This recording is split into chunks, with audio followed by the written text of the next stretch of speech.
Assalamualaikum warahmatullahi wabarakatuh. Kita bertemu lagi pemirsa dalam diskusi kebangsaan kali ini. Kita bersama Bapak Majen Purnawirawan Tri Tamtomo. Selamat datang Pak. Assalamualaikum. Hari ini kita akan membahas satu yang viral lagi Pak. Satu yang menjadi perhatian publik, yaitu terkait pemindahan ibu kota negara ya Pak ya, yang disingkat IKN. Ini menjadi pro kontra karena di situ mungkin dari sisi peraturan perundangannya yang dikebut, ininya prosesnya tengah malam diputuskan. Nah, mungkin pemirsa itu yang akan kita bahas, tapi kita tidak secara khusus membahas tentang perdebatan bagaimana tarik ulur dari peraturan perundang-undangannya, dari undang-undang IKN-nya. Tapi mungkin karena hari ini kita akan bahas, karena beliau Pak Tri ini mantan prajurit, mungkin dari satu tinjauan yang mungkin belum disinggung oleh pengamat ataupun dari kalangan lain, yaitu soal dari sisi pandang pertahanan keamanan atau militer Pak, terkait pemindahan ibu kota negara dari Jakarta ke Kalimantan Timur ini Pak.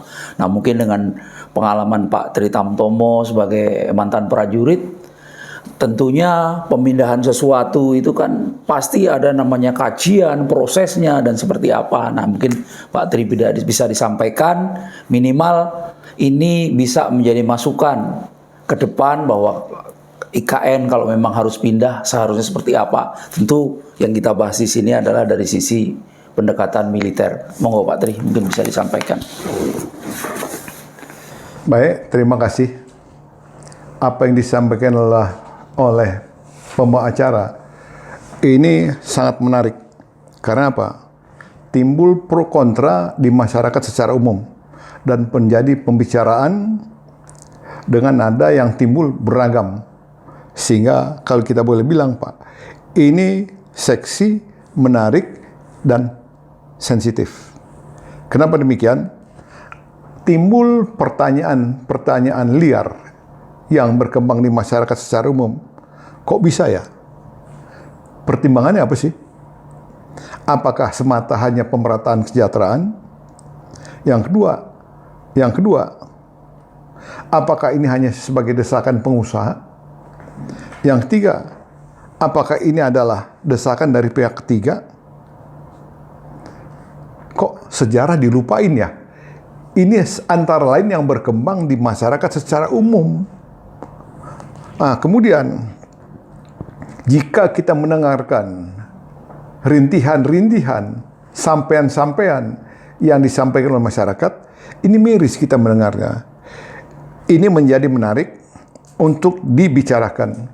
Tentunya bagi yang mendengar, ini kita harus menerima dengan lapang dada, karena ini sifatnya adalah masukan dari masyarakat. Kenapa demikian? Karena pertimbangan mereka semua, negara bangsa hari ini sedang perang melawan COVID. Yang kedua, negara bangsa sedang melawan dan perang melawan kemiskinan. Kemudian banyak hal-hal lain yang sedang dibuat oleh pemerintah sebagai terobosan yang ujungnya adalah untuk sesuai dengan batang tubuh di dalam Undang-Undang 45, memberikan kesejahteraan sebanyak-banyak untuk masyarakat. Kemudian, sebentar lagi kan akan ada pemilu. Ongkosnya kan gede. Nah, sambil bilang ongkosnya gede. Kalau Betawi bilang ongkosnya kan gede di sini. Kalau iya, bangun keuangan dari mana? Itu yang timbul pertanyaan di masyarakat. Kemudian yang kedua, bagaimana memelihara gedung-gedung yang ditinggalkan, yang punya nilai cagar budaya nantinya. Harwatnya dari mana? Pemeliharaan dan perawatannya. Ini yang dilemparkan oleh forum masyarakat secara umum. Yang terakhir, antara lain, kenapa sih kita nggak mau mencontoh Malaysia dengan Myanmar? Tadinya kita tidak berpikir seperti itu. Timbul penyampaian, kalau seperti di Malaysia, Kuala Lumpur tetap ibu kota, Putrajaya adalah pusat pemerintahan. Demikian juga dengan Myanmar, Yangon tetap ibu kota, kemudian pusat pemerintahan ada di Napitau. Ini sampai dilemparkan oleh masyarakat umum. Tentu ini menggelitik. Karena apa? Yang tadi disampaikan oleh pembawa acara, kalau kita pindah, biayanya sangat besar. Seperti yang kita dengar, yang disampaikan di dalam berbagai diskusi masyarakat di dalam media elektronik sampai dengan yang lain sebagainya.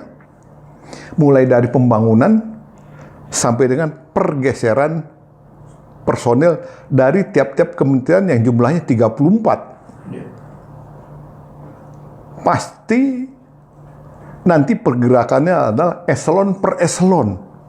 Berapa lama ini bisa selesai? Ini suatu pergeseran, kalau kita di tentara, bilangnya adalah pergeseran pasukan. Nah, ini tentunya harus dipikirkan secara matang. Karena kita lihat, kalau kita tidak hati-hati, ini akan menimbulkan faktor kerawanan. Karena di situ ada faktor risiko, ada faktor kritis. Tentu ini sudah dihitung. Nah, maksudnya tadi yang pertanyaan terakhir dari masyarakat, kenapa sih kita nggak mau nyontoh seperti Malaysia dan Myanmar? Kalau itu dilakukan, 1 kali tepuk, 2 sasaran tercapai. Cost-nya lebih murah. Cost-nya lebih murah. Dan pertanyaan terakhir, apakah ini sudah mendesak? Kan begitu pertanyaannya. Apakah ini sudah mendesak dan harus? Ini pertanyaan lumrah yang dilemparkan oleh publik. Nah, oleh karena itu, pertanyaan liar ini kita harus terima dengan senang hati. Karena ini pernyataan yang disampaikan secara wajar. Karena apa? Bahwa di dalam negara itu rakyat sesuai dengan Undang-Undang 45 adalah pemegang kedaulatan tertinggi. Jadi kalau dia bersuara lantang seperti itu, ya kita tangkap dengan senang hati. Tidak boleh sakit hati. Nah ini. Karena rakyat adalah sebagai pemilik tunggal. Bukan kelompok perorangan golongan tertentu sebagai pemilik tunggal bangsa ini. Salah. Di sini masyarakat memegang kedaulatan tertinggi walaupun representasinya adalah di lembaga legislatif Senayan. Nah, berangkat dari situ, mari jangan pernah kita lupakan bahwa ingat negara terbentuk ini karena ada 5 persyaratan pokok. Yang pertama, syarat negara, dia harus punya wilayah. Dan di dalam wilayah itu ada rakyat. Dan supaya bisa ngopeni wilayah dan rakyat tadi, harus ada pemerintahan. Pemerintah ini yang dipilih oleh rakyat. Kemudian pemerintah, dia wajib membuat peraturan perundang-undangan dan lain sebagainya. Dan ada pengakuan dari luar. Nah, dari ini semua, pemerintah adalah aktor sentral di sini. Dalam rangka mengawal wilayah, membuat sejahtera, dan dia juga harus taat pada aturan-peraturan yang telah dibuatnya. Dan tidak boleh dilanggar peraturan-peraturan itu. Nah, kalau kita bicara peraturan di sini, kita melihat baik Undang-Undang Dasar 45 maupun Undang-Undang Nomor 5 2004 tentang ASN. Tentang ASN. Kemudian Undang-Undang Nomor 30 2014 tentang administrasi pemerintahan. Ini saya tidak jelaskan butir per butir, tapi ini harus dijadikan pedoman. Olehnya, dengan kondisi yang saya sampaikan tadi, untuk kita tetap mengingat, saya sebagai mantan prajurit tidak akan masuk ke dalam ranah teknis renik yang dibuat oleh tim, yang dibuat oleh pemerintah. Tapi saya sebagai mantan prajurit yang hari ini sebagai warga negara, pengalaman saya untuk saya sampaikan sebagai bahan untuk renungan. Karena aspek dari sisi militer tetap harus dihitung dan diperhitungkan. Jadi saya bicara berdasarkan Undang-Undang 34 2004 tentang TNI. Pasal 5, di dalam pasal 5 disampaikan jelas di sini bahwa dalam melaksanakan tugas berdasarkan kepada kebijakan dan politik negara. Ini pasal 1 Undang-Undang Dasar 45, politik negara dia. Bukan politik orang per orang, kelompok golongan. Kemudian TNI sebagai alat pertahanan negara. Dia adalah penangkal, penindak, sekaligus pemulih keamanan. Nah ini tolong diingat. Nah oleh karena itu, apakah dalam rangka pemerintah ingin mengajukan pemindahan ibu kota ke wilayah Kalimantan Timur, adakah kontribusi yang diberikan oleh TNI dalam rangka melengkapi konsep pemindahan itu supaya komprehensif dan integralistik? Saya akan berikan satu gambaran bahwa dari tinjauan militer ini jangan pernah lupa, karena teman-teman TNI adalah pengawal penegak kedaulatan negara, pengawal penegak kedaulatan bangsa. Nah, dia punya kewajiban untuk memberikan pandangan, masukan, diminta atau tidak diminta oleh pejabat yang tertinggi maupun kementerian lembaga lain. Karena jangan pernah lupa bahwa apa yang akan dilakukan ini menyangkut dengan masalah keselamatan bangsa. Nah, oleh karena itu, kalau kita di tentara, kita di militer, maupun di kepolisian, dalam rangka kita ingin melakukan satu pergeseran, pemindahan satu tempat ke tempat lain, maupun kebijakan yang akan diambil, selalu wajib membuat satu telaan staf, perkiraan staf. Kalau diangkat ke atas adalah kajian yang komprehensif, yang isinya kalau dari aspek militer itu 5 aspek militer. Itu mungkin dari kementerian lembaga lain tidak sampai ke situ. Tolong TNI diminta atau tidak wajib memberikan masukan ini supaya apa yang akan dilakukan tadi justru memberikan keselamatan, bukan menghambat. Nah, 5 aspek militer ini jangan pernah lupa. Ini sangat-sangat luar biasa. Kenapa saya bilang luar biasa? Karena kita lihat bahwa ini akan dipindah ke wilayah Kalimantan. Nah, di sini jangan pernah lupa, kalau kita bicara 5 aspek militer, ya dimulai, saya ambil yang paling muka, medan kritik, medan kritis. Kemudian yang paling akhir adalah jalan pendekat. 5 aspek militer ini, tolong, di dalam segala sesuatunya yang menjadi kajian tadi, harus di-compare. Plus minusnya dihitung. Kemudian yang kedua, kita juga harus melihat jukter, petunjuk teritorial yang ada di wilayah yang akan menjadi ibu kota tadi. Kalau kita bicara jukter, di dalamnya berisi geografi, demografi, kondisi sosial yang ada di situ seperti apa. Apakah dengan pengembangan yang akan dilakukan itu, ini akan berpengaruh langsung atau tidak langsung. Kemudian yang kedua, di dalam wilayah itu, kita juga harus menghitung ADO, analisa daerah operasi. Kalau kita militer, analisa daerah operasi. Kalau hari ini, analisa daerah yang akan digunakan sebagai lokasi. Nah, di situ yang kita hitung ada 2 hal. Unpotwil dengan unpothankam. Kalau kita bicara unpotwil, isinya adalah cumemu, cuaca medan. Kalau kita bicara medan, mulai dari humus tanah dan lain sebagainya dihitung cermat. Sungai dihitung cermat.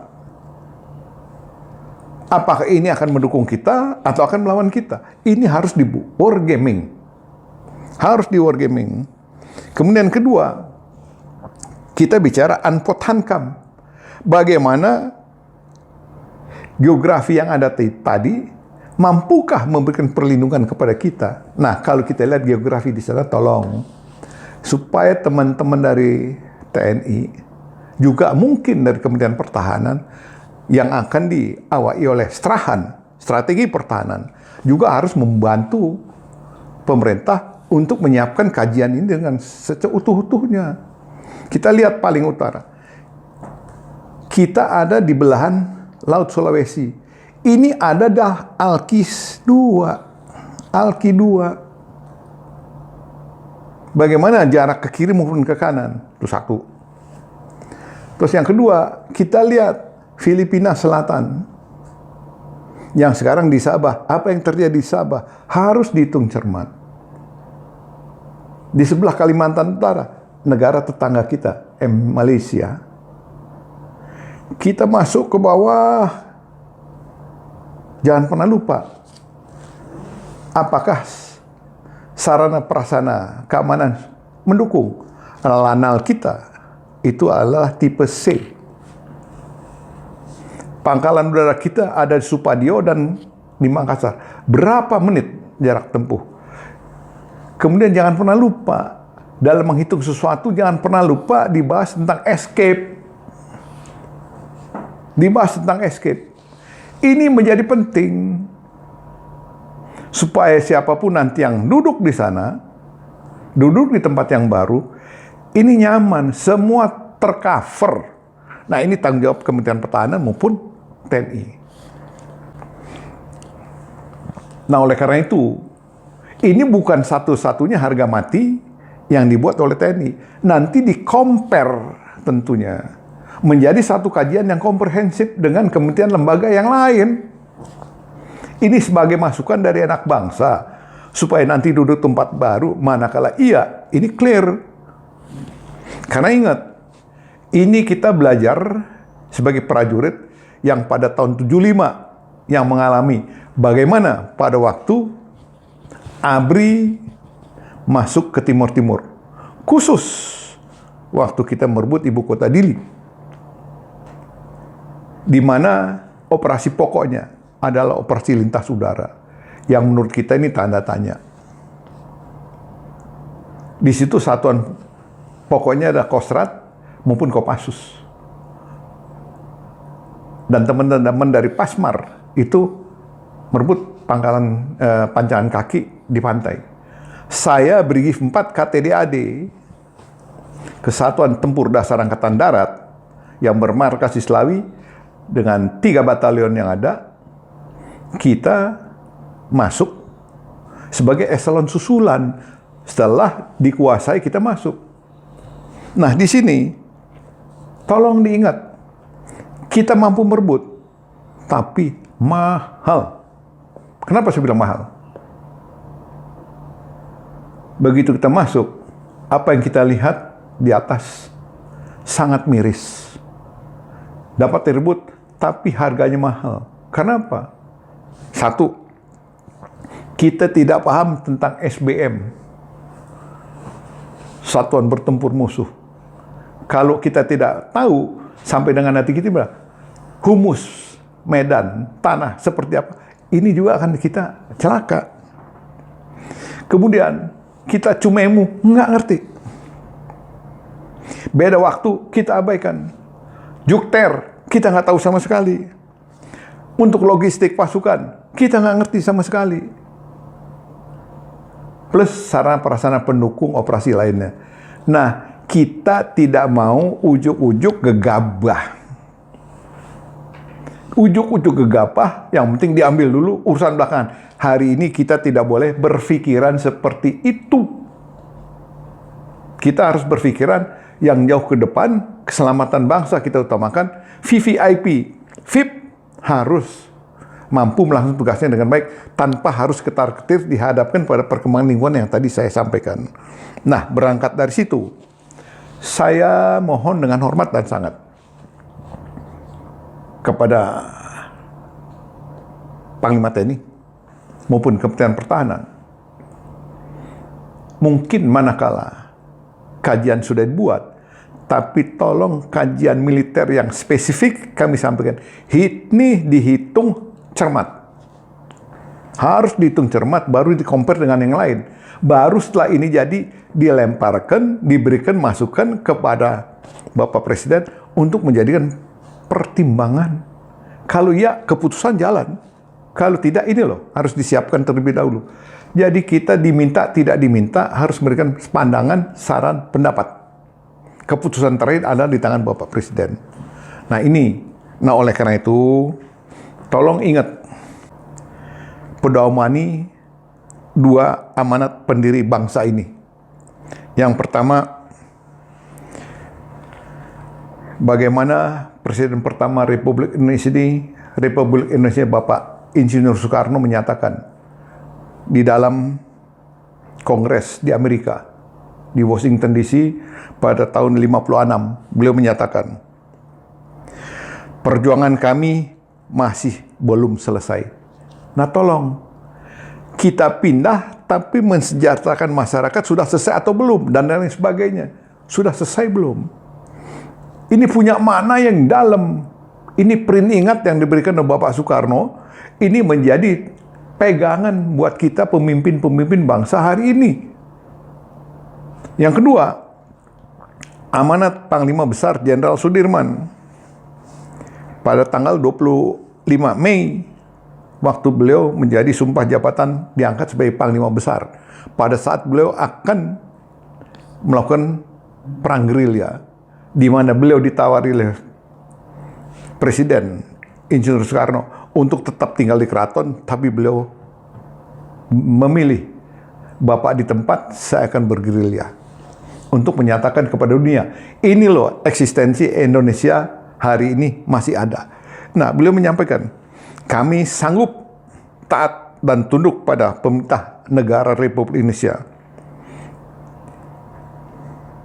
yang menjalankan kewajibannya menurut Undang-Undang Dasar Negara Republik Indonesia dan mempertahankan kemerdekaan itu dengan sebulat-bulatnya. Ini jadi tidak usah diragukan lagi tentang kesetiaan TNI kepada negara. Dia akan jatuh bangun bersama timbul tenggelamnya negara ini. Ini dari kami.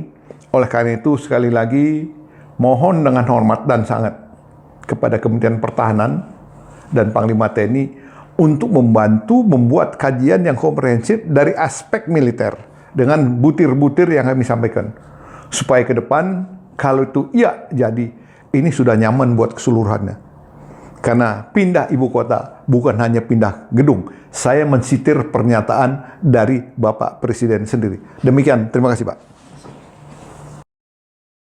Tadi Pak Tri Tamtomo menyampaikan bahwa dari sisi 5 aspek militer yang menjadi yang seharusnya, ini kan usulan Pak ya, diminta ataupun tidak sebagai mantan prajurit mengusulkan untuk Panglima TNI maupun Menhan untuk mempertimbangkan 5 aspek militer di ala TNI ini untuk menjadi kajian kalau memang ibu kota negara harus berpindah ke sana. Nah mungkin itu seberapa penting sih Pak sebenarnya terkait, ya itu kan dari aspek keamanan, tentunya yang pertama adalah aspek keamanan. Nah itu seberapa penting sebenarnya, dan itu bisa menjadi satu fokus kajian untuk terkait perpindahan ini Pak. Mungkin bisa dijelaskan Pak. Baik, terima kasih. Jeli, pandai. Belum mencoba mengkorek saya sampai seberapa jauh sih Pak sebenting 5 aspek militer itu untuk diperhitungkan. Saya coba memberikan penjelasan. Kalau kita bicara 5 aspek militer, itu butirannya jelas. Medan kritis, apakah di situ lapangan tembak, lapangan tinjau, lindung tembak, lindung tinjau, rintangan dan jalan ini yang jelas. Kita lihat keliling ini adalah area perbukitan yang luar biasa dan alur sungai plus alur laut yang mengelilinginya. Padahal di situ adalah alur laut internasional Alki 2. Nah sekarang dari kemelut yang terjadi di sebelah utara kita, dari Pulau Sebati ke atas, berturut-turut Sabah, terus dengan perbatasan itu sendiri. Karena kita punya sejarah kelam tentang tempo hari dengan Malaysia. Nah, tentunya harus diperhitungkan tentang silintar silingkung. Kalau kita bicara silintar silingkung, orang bingung. Senjata lintas datar, senjata lintas selengkung yang mampu mencapai daerah itu. Ini harus dihitung cermat. Maupun dari Alki, bagaimana terobosan langsung masuk. Sampai dengan perlindungan udara. Sampai dengan ESIP. Karena tadi disampaikan oleh pembawa acara, yang paling terutama, faktor keamanan, VVIP dan VIP harus dijaga. Kalau ini mau tercover, clear. Karena tugas pokok TNI adalah menyelamatkan itu. Bingkai Negara Kesatuan Indonesia, sampai dengan pemimpin besarnya, sampai dengan pemerintah yang ada di dalam itu juga harus menjadi fokus. Akhirnya, kata kunci, bagaimana aparat keamanan yang ada di situ harus bersinergi, membuat satu kajian. Apakah nanti polisi dari sisi Kamtipmas? Ya silakan. Tapi hari ini, tentara dari aspek militer tadi menjadi amat penting dan prinsip harus dikaji. Karena kalau kita mengabaikan ini, jangan pernah lupa Pak, nanti satu saat bolak-baliknya zaman, kita diminta bertanggung jawab. Kalau tulisan staf kita tidak ada, karena ini nanti akan tersimpan di dalam arsip nasional. Kita bisa membela diri dan lepas dari tuntutan administrasi pemerintahan. Karena hukum itu berlaku untuk seluruh anak bangsa yang tidak taat pada hukum yang berlaku. Demikian Pak, terima kasih. Terima kasih pemirsa. Satu masukan tentunya yang sangat strategis bagi perpindahan sebuah ibu kota negara. Tadi Pak Tri Tamtomo sampai menyampaikan 5 aspek militer yang harus benar-benar menjadi perhatian bagi pemangku kepentingan Pak ya, untuk bagaimana proses perpindahan ibu kota negara ini tidak sampai mengesampingkan aspek-aspek militer yang tentunya ini terkait dengan kedaulatan negara. Pemirsa, demikian apa yang disampaikan oleh Pak Tri Tamtomo, semoga bisa menjadi masukan yang bermanfaat dan berguna. Terima kasih Pak Tri atas masukannya. Terima kasih pemirsa, kita bertemu lagi dalam episode selanjutnya. Assalamualaikum warahmatullahi wabarakatuh.